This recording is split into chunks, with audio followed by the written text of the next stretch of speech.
अस्सलाम वालेकुम एवरीवन, कैसे हैं आप सब लोग। उम्मीद करती हूँ सब खैरियत से होंगे। तो आज हम बनाने जा रहे हैं गुड़ वाले चावल, जो कि मैंने पानी उबाल करने के लिए रख दिया हुआ है। साथ मैंने चावलों को भिगो के रखा हुआ है। इतना मुश्किल नहीं है चावल बनाना, लेकिन बस इस चीज़ का क्वांटिटी का ख्याल रखना चाहिए कि इक्वल होनी चाहिए।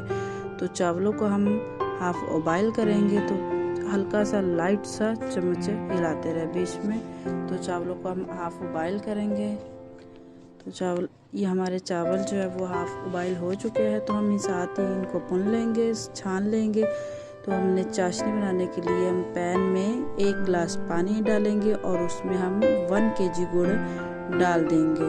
तो लाइट सी लो फ्लेम पर आप इसको पकाएंगे ताकि ये अच्छे से मेल्ट हो जाए, तो इसकी चाशनी भी अच्छी रेडी होगी। तो आप इन सब चीज़ों का हमें ध्यान रखना है। बाकी तो ऑलरेडी ये खुद ब खुद हो जाते हैं। बहुत ये सबसे आसान रेसिपी है। तो चाशनी हमारी तैयार हो चुकी है। तो इसके बाद हम कढ़ाई में 1 कप घी डालेंगे। तो आप ऑयल भी इस्तेमाल कर सकते हैं। तो जो चाशनी बनाई थी उसको हम भून लेंगे। उसमें गुड़ में छोटे छोटे से ज़र्रात होते हैं कचरे के। तो हम चावल इसमें ऐड कर देंगे। चावल जब हम इसमें डालेंगे तो आप लाइट हाथों से चम्मच को हिलाएं ताकि चावल जो है आपका टूटे नहीं।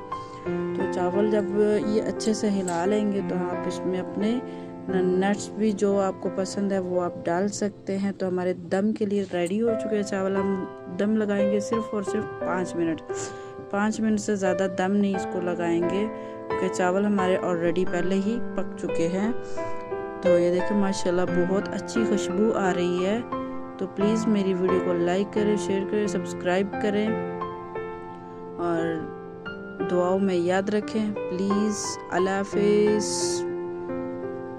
सब्सक्राइब करें। देखिए बहुत अच्छी शक्ल नज़र आ रही है। अल्लाह हाफिज़।